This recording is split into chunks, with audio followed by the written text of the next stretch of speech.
Hello everyone, welcome to my YouTube channel TDS Study by Saumya Agrahari. आपका स्वागत है हमारे चैनल में TDS study by Soumya Agrahari. आज मैं आपको पढ़ाऊंगी क्लास 6 की सोशल साइंस हिस्ट्री से स्टार्ट करूंगी आवर पास्ट और उसका चैप्टर वाइज आपको मैं पढ़ाऊंगी। आप बताइएगा और नोट्स भी मैं अपलोड करूंगी। पहले पढ़ाऊंगी फिर इसके बाद नोट्स। Okay, let's start.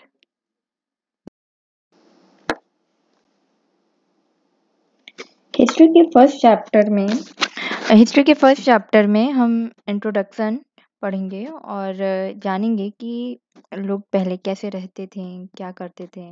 तो इस चैप्टर का जो नेम है फर्स्ट चैप्टर, वो introduction, what, where, how and when, क्या, कहाँ, कैसे और कब। रसीदा ने क्वेश्चन किया। Rasita sat reading the newspaper. Suddenly, her eyes fell on a small headline, 100 years ago. How she wondered, could anyone know what had happened so many years ago? रसीदा का ये question है कि वो पेपर पढ़ रही थी और अचानक उसकी हेडलाइन, एक छोटी सी हेडलाइन पे नजर गई। 100 years ago मतलब 100 साल पहले। हाउ सी वॉन्डर्ड, वो काफी आश्चर्यचकित हो गई। Could anyone know what had happened so many years ago, कि मतलब कोई बता सकता है कि इतने साल पहले क्या हुआ होगा। आइए जानते हैं। Finding out what happened yesterday, you could listen to the radio, watch television, read a newspaper. अगर आपको कल के बारे में जानना है तो आप रेडियो सुनेंगे, टेलीविज़न देखेंगे, न्यूज़पेपर पढ़ेंगे। और लास्ट ईयर के बारे में अगर जानना है तो आस्क समबडी हू रिमेंबर्स, मतलब किसी से पूछेंगे जिसे याद हो। But what about long long ago, पर अगर बहुत साल पहले जाएंगे तो फिर कैसे जानेंगे। Let us see how it can be done. आइए देखते हैं। What can be know about the past, अपने पास्ट के बारे में जानते हैं क्या है, कैसे रहे होंगे वो सब, क्या करते थे, कैसे इतने साल पहले कैसे जाना। और आइए देखते हैं। There are several things we can find out, what people eat, the kinds of cloth they wore, the houses in which they lived. We can, मतलब वो क्या खाते थे, किस तरह के कपड़े पहनते थे, किस हाउस में रहते थे, कैसे हाउसेस थे उनके, घर कैसे थे। We can find out about the lives of hunters, herders, farmers, ruler, merchant, priest, craft person, artist, musician and scientist. तो हम देखेंगे कि जो हंटर्स थे, शिकारी थे, उन वो कैसे रहते थे। हर्डर्स, फार्मर, रूलर्स, मतलब जो रूल करते थे उस समय, राजा रहे होंगे। Merchant, priest, craft person, artist रहे होंगे, म्यूजिशियन रहे होंगे, साइंटिस्ट रहे होंगे। We can also find out about the games children played, the stories they heard, the plays they saw, the songs they sang। हम ये भी देखेंगे, हमें ये भी मिला है, जान सकते हैं कि चिल्ड्रन जो थे वो कौन सा गेम खेलते होंगे, बच्चे कौन सी स्टोरीज सुनते होंगे, कौन से नाटक वगैरह देखते होंगे, और कैसे गाने, कौन से गाने गाते होंगे। Where did live people live, find the river Narmada on map 1 page number 2 पे हम देखेंगे। पेज नंबर 2 पे आप नर्मदा को फाइंड करेंगे तो आपको ये यहाँ पे दिखेगा नर्मदा। ये है, एक्चुअली ये दिख रहा होगा, सेंट्रल इंडिया है। सेंट्रल इंडिया में आपको नर्मदा दिखेगी। ये आपको दिख रहा है ना, विंध्यास के नीचे नर्मदा। तो देखते हैं इसके बारे में क्या मिला।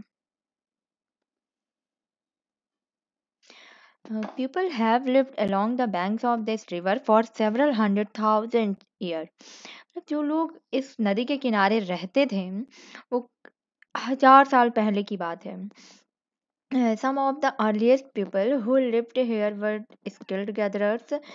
उसमें से कुछ पीपल जो रहते थे वो स्किल्ड गैदरर्स हुआ करते थे, मतलब that is people who gather their food, मतलब जो लोग थे वो उनको अपने भोजन इकट्ठे करने में या गैदरिंग करने में काफ़ी स्किल्ड थे। कैसे करना है, अपनी फूड को कैसे कलेक्ट करना है, इस तरह उनको नॉलेज थी काफ़ी। They knew about the vast wealth of plants in the surrounding forest and collected roots fruits and other forest produce for their food. इनका जो ये जो इनको प्लांट के बारे में जो आसपास ये इनके प्लांट थे, तो इनको प्लांट के बारे में काफ़ी वास्ट नॉलेज था और बहुत नॉलेज था, और ये कलेक्ट करते थे, फ्रूट्स है, रूट्स है, फॉरेस्ट प्रोडक्ट ही कलेक्ट करते थे। और ये क्योंकि उस समय फ्रूट उस समय फॉरेस्ट ये क्योंकि उस समय फॉरेस्ट बहुत थे। और हाँ, ये भी है कि दे ऑल्सो हंटेड एनिमल्स, और वो शिकार किया करते थे एनिमल्स का। The find Sulaiman and Kirthar hills to the north west. ये इस मैप में देखेंगे कि नॉर्थ वेस्ट पे, इंडिया के मैप पे ये नॉर्थ वेस्ट है। और नॉर्थ वेस्ट पे ये जो किरथार हिल्स और सुलेमान है, ये नॉर्थ आपको दिख रहा होगा। और अब आगे देखते हैं कि यहाँ पे लोग कैसे रहते थे। Some of the areas where women and men first began to grow crops such as wheat and barley about 8,000 years ago are located here. ये 8,000 साल पहले की बात है, जब इस एरिया में जो वुमेन्स और मेन थे, इन्होंने फर्स्ट टाइम क्रॉप्स को ग्रो किया। और उस क्रॉप में क्या थी, वीट और बार्ली थी। ओके, वीट और बार्ली को उन्होंने ग्रो किया। और यहाँ पे people also began rearing animal like sheep, goat and cattle and lives in village. ये जो लोग थे, ये एनिमल्स का को पालते भी थे, जैसे कि सीप है, गोट है, कैटल है, और गांव में रहते थे ये। अब नेक्स्ट मैप में देखेंगे, locate the Garo Hills to the north east and the Vindhyas in central India. अब गारो हिल्स कहाँ पे है, नॉर्थ ईस्ट बोल रहा है, तो नॉर्थ ईस्ट आपको ये दिख रहा होगा,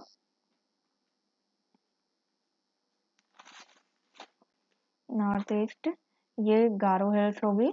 और विंध्यास के बारे में बोल रहा है, तो ये नर्मदा के ऊपर, अभी पहले ही हम आपको बता चुके थे कि नर्मदा के ऊपर ये सेंट्रल इंडिया में विंध्यास है, और ये नॉर्थ ईस्ट पे गारो हिल्स आ जाएगी।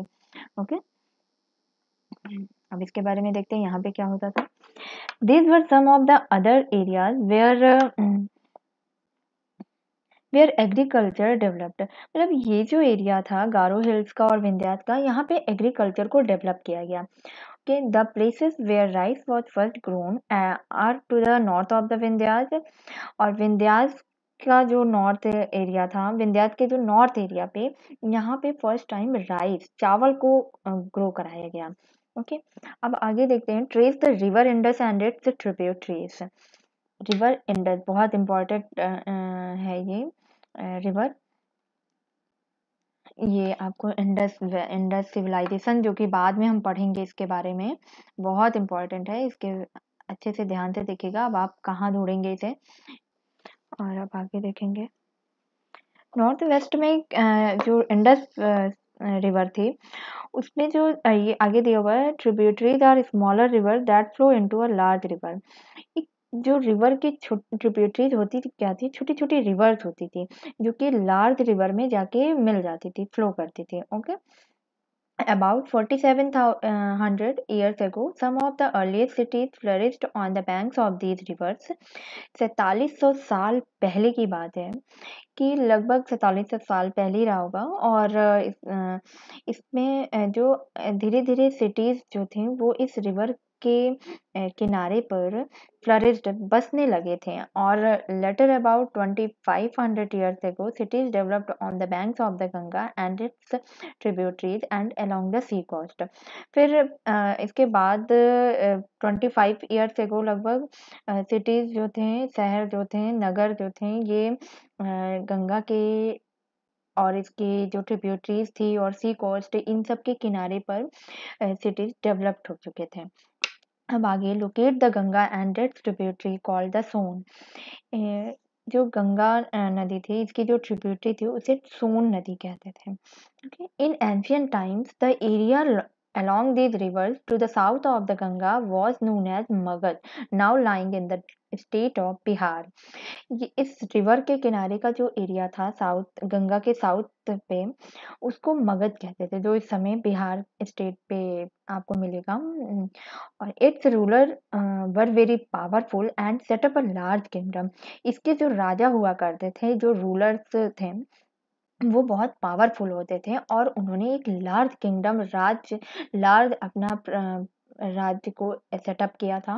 Kingdoms were setup in other parts of the country as well as और फिर इनके राज धीरे धीरे कंट्री के अदर पार्ट में भी सेटअप होने लगे थे।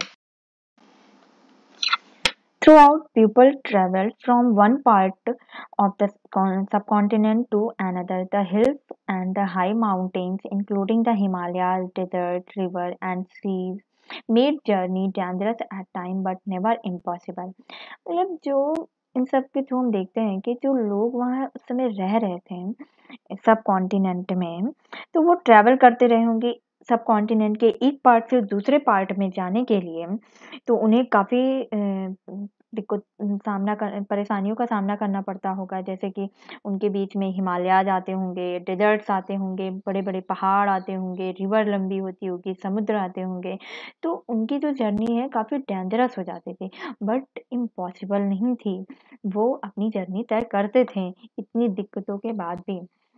So men and women moved in search of livelihood as also to escape from natural disasters like floods or droughts. जो आदमी और औरत थे वो अपने खाने के लिए रहने के लिए जगह ढूंढने के लिए वो एक मतलब मूव करते थे जैसे कि नेचुरल डिजास्टर उस समय जैसे फ्लड है सूखा पड़ जाना बाढ़ आ जाना इन सब से बचने के लिए भी वो मूव किया करते थे और समटाइम्स मेन मार्च्ड इन आर्मीज कॉन्कर्स अदर लैंड। ये कभी-कभी ये भी होता था कि जो आदमी थे वो आर्मीज़ में मार्च किया करते थे और दूसरे के लैंड को अधिग्रहण मतलब उसको ग्रहण करने के लिए मतलब कब्जा करने के लिए करते थे और बिसाइड्स मर्चेंट्स ट्रैवल विद कारवां और ships carrying valuable goods from place to place, and religious teachers walked from village to village, town to town, stopping to offer instruction and advice on the way.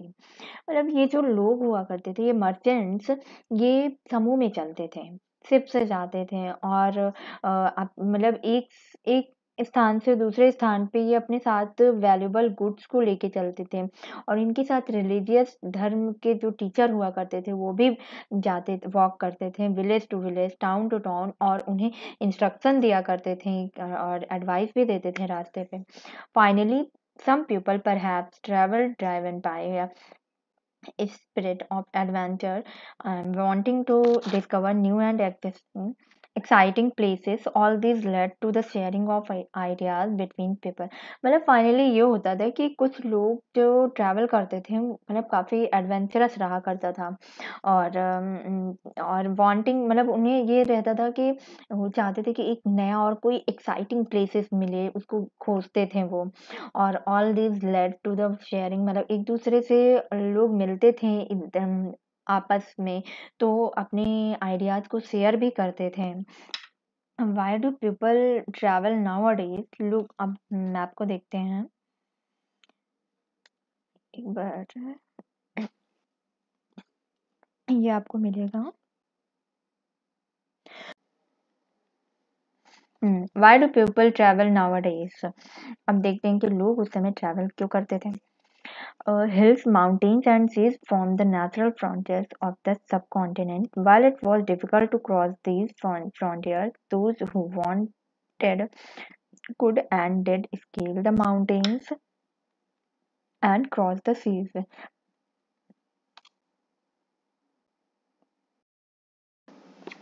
लोग जब इस सब continent के जो natural frontiers जैसे कि hills था mountains ये सब को क्रॉस करने में इनको काफ़ी डिफ़िकल्टी होती थी और फिर ये जब माउंटेन को क्रॉस करते थे चीज़ को तो वहाँ पे people from across the frontiers also came into the sub continent and settle here. लोग यहाँ पे इस फ्रंटियर्स को जब क्रॉस करके आते थे सब कॉन्टिनेंट में, तो यहीं पे सेटल हो जाते थे अलग अलग जगहों से आकर के। This movement of people enriched our culture tradition. और जो अलग अलग सब कॉन्टिनेंट से जब लोग आके मूवमेंट करते थे, तो उनके जो कल्चरल ट्रेडिशन थे कि मतलब वहाँ की क्या मतलब कैसे कल्चर था, तो सब एक दूसरे में इंटरमिंगल्ड हो गया। ओके, अब इसके बाद people have shared new ways of carving stone, composing music and even cooking food over several hundreds of years।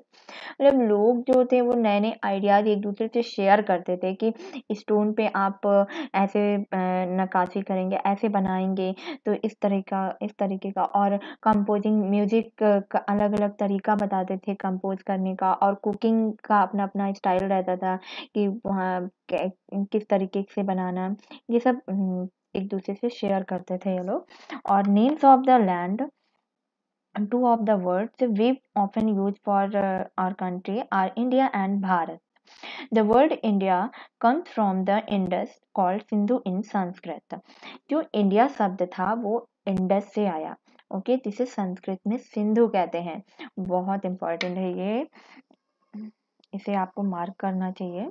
और find Iran and Greece in your atlas. अब एटलस में हम आपको ईरान और ग्रीस दिखाते हैं।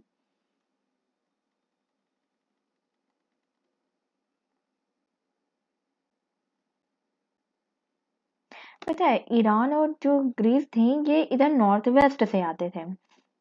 समझ रहे हो आप, ये नॉर्थ वेस्ट से आते थे। और आप एटलस में देखना।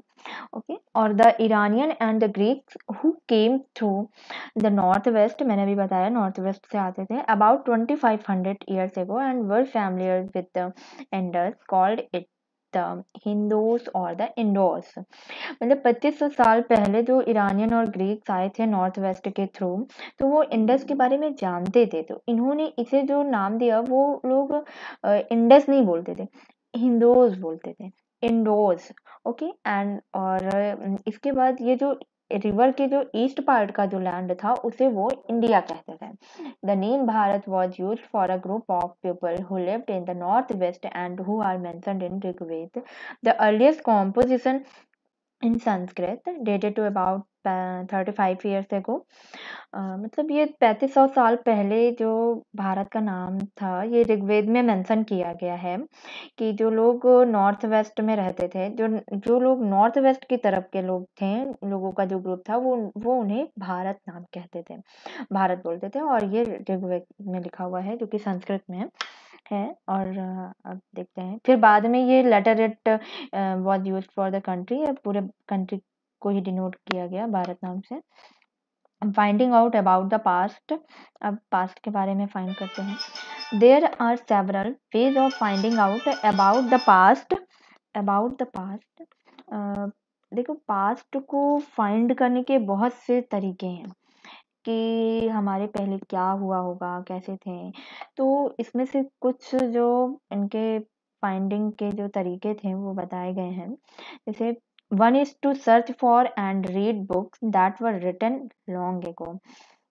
या तो वो बुक वगैरह पढ़ के पता किया गया कि क्या लिखा है उसमें, और तो पता चला कि पास्ट में क्या रहा होगा, जिसे कि मैन्युस्क्रिप्ट कहते हैं। These are called manuscript because they were written by hand.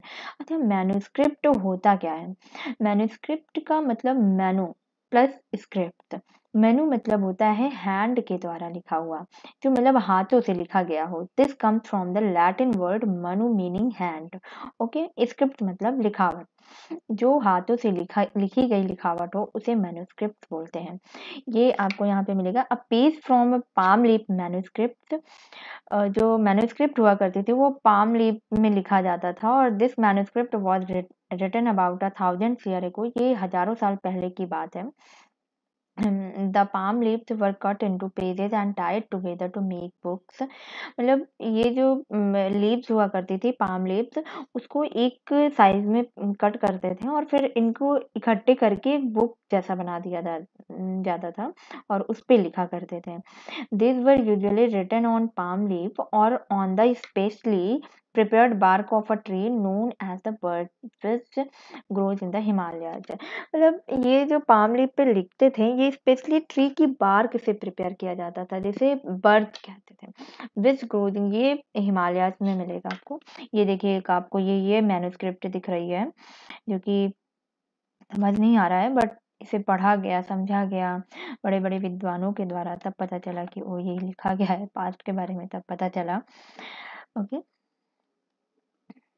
Over the years, many manuscripts were eaten away by insects, some were destroyed, but many have survived, often preserved in the temples and monasteries। मतलब काफी साल पुरानी रहती थी, इससे बहुत सारी manuscript जो थी वो इंसेक्ट के द्वारा खा ली जाती थी, कुछ डिस्ट्रॉय हो गई होंगी, कुछ बची भी हैं जिसके थ्रू हम जान सकते हैं कि क्या हुआ होगा। एंड ये प्रिजर्व रखी हुई हैं जो कि टेम्पल्स और मोनेस्ट्रीज में। These books dealt with all kinds of subjects, religious belief and practices, the lives of kings, medicine and science। ये जो बुक हुआ करती थी, ये काफ़ी अलग-अलग सब्जेक्ट के बारे में लिखा गया था। जैसे धर्म क्या रहा होगा, उनकी मतलब क्या उद्देश्य रहे होंगे और वहाँ के राजा कैसे रहते थे, मेडिसिन क्या थी, उस समय चिकित्सा व्यवस्था क्या थी, साइंस क्या कहती है। तो इन सब के बारे में अलग-अलग तरीके से लिखा गया था। Beside there were epics, poems, plays. मतलब इसके अलावा उसमें एपिक्स भी थे, पोएम्स भी थी, प्लेस, नाटक वगैरह भी लिखे गए थे। और many of these were written in Sanskrit, other were in Prakrit and Tamil. मतलब बहुत सारी जो लिखावटें थी इसमें संस्कृत में भी लिखी गई थी और प्राकृत में लिखी गई थी और तमिल में। ओके, जो कि प्राकृत जो थी वो language used by ordinary people, मतलब वहाँ पे उस समय लोगों के द्वारा बोली जाती थी। We can also study inscription. और दूसरा एक तरीका था इंस्क्रिप्शन के थ्रू हमें पता चला। इंस्क्रिप्शन होता क्या है? These are writing on relatively hard surface such as stone और मेटल। देखो मैन्युस्क्रिप्ट जो थे वो तो ट्री पे लिखे जाते थे, पाम लीफ पे लिखे जाते थे, ठीक। और इंस्क्रिप्शन क्या होता है? इंस्क्रिप्शन उसे कहते हैं जो लिखावट, जो चीज़ें हार्ड सरफेस पे लिखी जाती, जैसे स्टोन पे, मेटल पे आपको दिख जाएंगी, चट्टानों पे लिखे हुए, मेटल पे जैसे कि कॉइन्स में लिखे जाते थे। तो इसको हम इंस्क्रिप्शन कहते हैं। Okay. Sometimes kings got their orders inscribed so that people could see, read and obey them. जो कभी-कभी क्या था कि जो राजा हुआ करते थे वो अपनी ऑर्डर्स उस पे लिखवाया करते थे, इंस्क्रिप्ट करवाते थे ताकि लोग उसे देखें, पढ़ें और उनके ऑर्डर को फॉलो करें। ठीक, there are other kinds of inscription as well where men and women including kings and queens recorded what they did. For example, kings often kept record of victories in battle। होता क्या था कि जो उस समय के जो मैन और वुमेन इंक्लूडिंग मतलब राजा और रानी जो रहते थे वो क्या करते थे, वो लोग ये सब लिखते थे, इंस्क्रिप्ट करवा देते थे। जैसे कि एग्जाम्पल है, जैसे राजा जब युद्ध में जीतते थे, उनको जीत मिलती थी तो उसे रिकॉर्ड करवा देते थे, इस रिकॉर्ड करते थे ताकि मतलब इसके थ्रू भी हमें पता चला कि उस समय राजा रानी कैसे रहते होंगे। और एक इंस्क्रिप्शन हम लोगों को मिला था, यहाँ पाइए, an old inscription। This inscription dates to about 2250 years ago and was found in Kandahar, present day Afghanistan। कम से कम 2250 साल पहले एक इंस्क्रिप्शन मिला है, उसका 2250 साल पहले का एक इंस्क्रिप्शन मिला है जो कि कंधार में अफगानिस्तान में है, ये वहाँ पे प्रेजेंट है, रखा गया है। और it was inscribed on the other top ruler named Ashoka. You will, आप बाद में पढ़ेंगे चैप्टर 7 में। इसमें क्या था, अशोका जो उस समय के रूलर्स थे उनके ऑर्डर्स लिखे गए थे। ओके। और when we write anything we use a script. Script consist of letter और साइन, और साइन और लेटर का स्क्रिप्ट भी रहती थी। When we read what is written और speak we use a language. This inscription was inscript in two different script language, Greek and Aramaic. मतलब उस समय वो क्या पढ़ते थे, क्या लिखते थे, कैसे बोलते थे, कौन सी लैंग्वेज बोलते थे, ये सब उसमें लिखा हुआ है, मिला है। और दिस इंस्क्रिप्शन मतलब इसमें 2 लैंग्वेज में एक ग्रीक और अरामिक। ये आपको देखिए एक इंस्क्रिप्शन ये जो बता रही हूँ मैं, ये ऊपर जो है ये ग्रीक लैंग्वेज में, समझ में कुछ आएगा नहीं बट ये ऊपर वाला ग्रीक लैंग्वेज में है और नीचे ये अरामिक में है। ये मिला है, काफ़ी पुराने रहते थे, इसको बस कैसे ही पढ़ा गया होगा।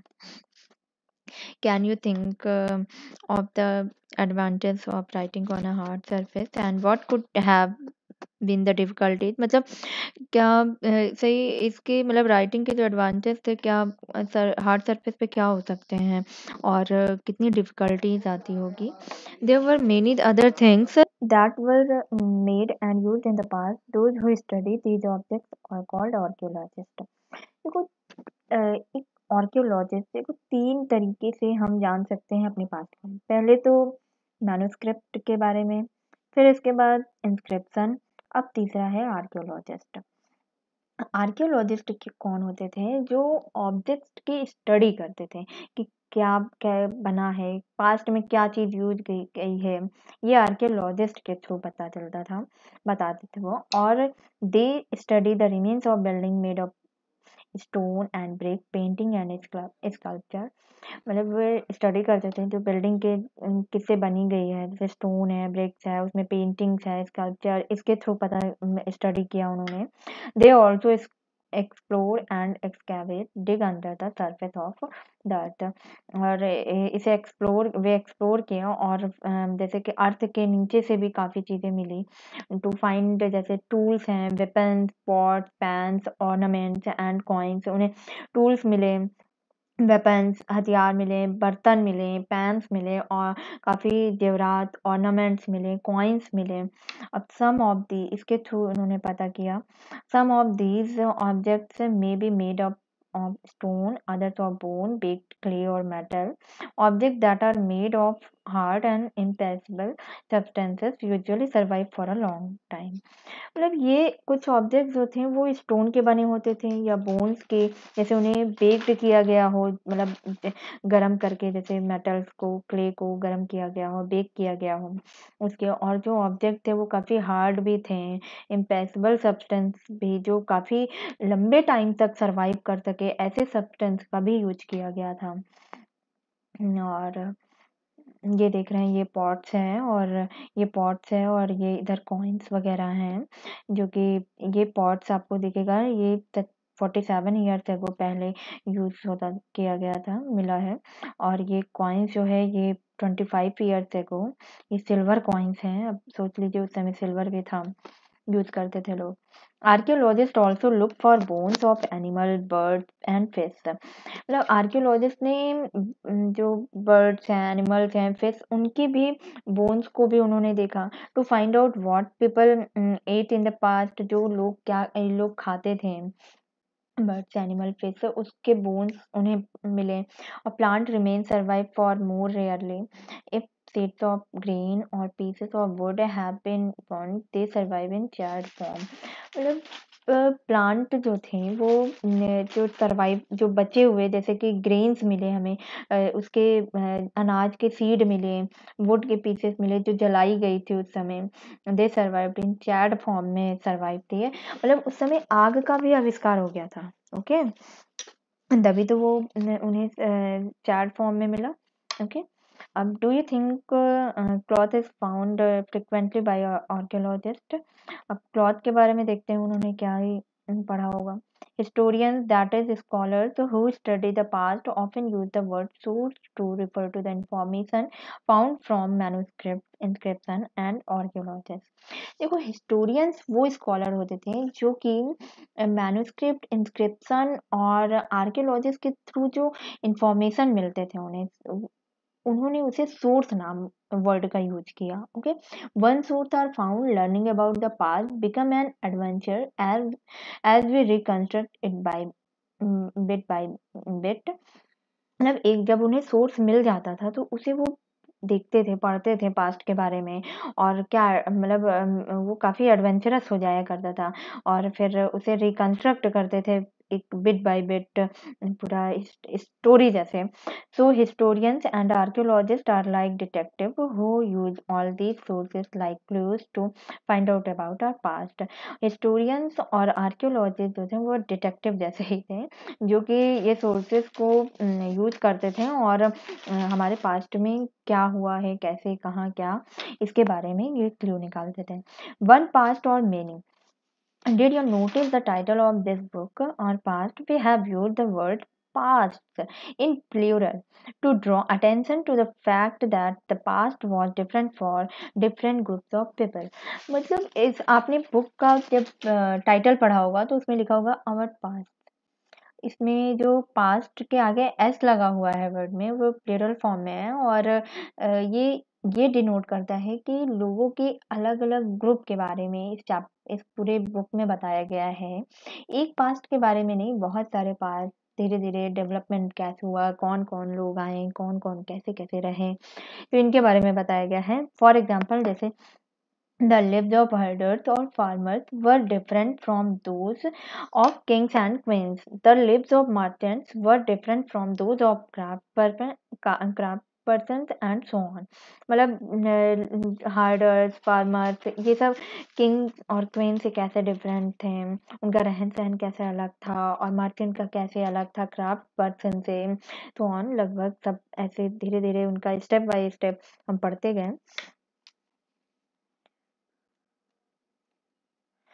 Also, as is true even today, people follow different practices and customs in different parts of the country.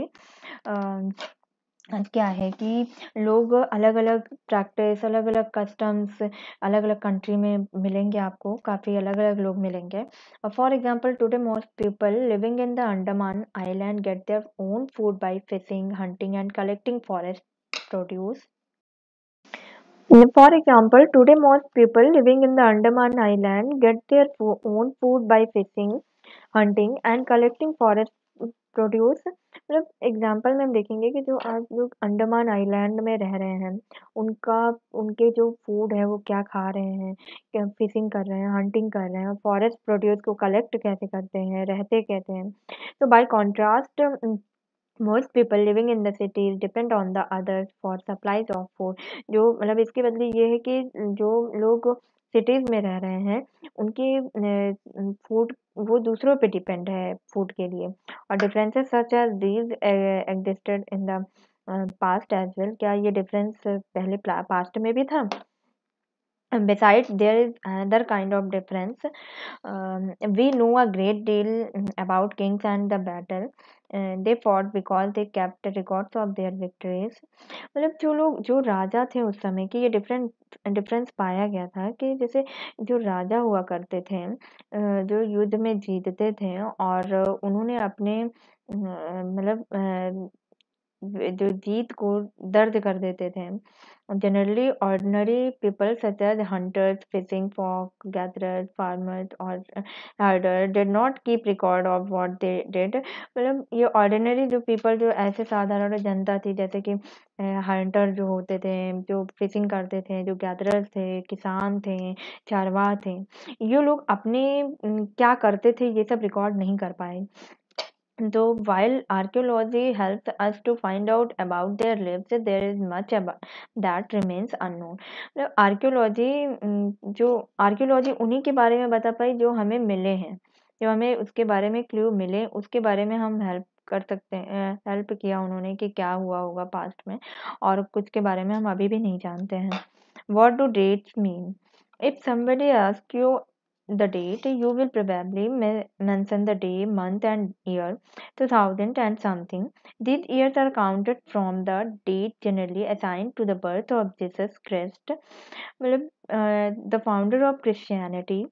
So 2000 means 2000 years after the birth of Christ। मतलब ये जो आप ये डेट अभी आपको मिलेगी आगे भी, कि जैसे कि बीसी के बारे में हो या एडी के बारे में बताया गया हो, तो ये होता क्या है। जो क्रिश्चियनिटी के फाउंडर थे, जीसस क्रिस्ट का बर्थ उसके उसके अकॉर्डिंग हम डेट को काउंट करते हैं इन ईयर को। जैसे 2000 मीन 2000 ईयर्स आफ्टर द, मतलब after the birth of Christ. All date before the birth of Christ are counted backwards and usually have the letter BC। जो डेट बर्थ के Christ के पहले यूज की गई है, 2000 साल की पहले जो यूज की गई है, उसे BC, बिफोर क्रिस्ट बोलते हैं। ओके, और उसके बाद जो की गई है उसे in this book we will refer to date going back from the present using 2000 as our starting point। आपको आगे मिलेगा, देखेंगे BC और AD के बारे में ये क्या होते हैं। अलग से वीडियो बनाऊंगी जिसमें आप देखेंगे कि पढ़ेंगे, तब मैं उसमें बताऊंगी, आप उसमें पढ़िएगा। Thank you.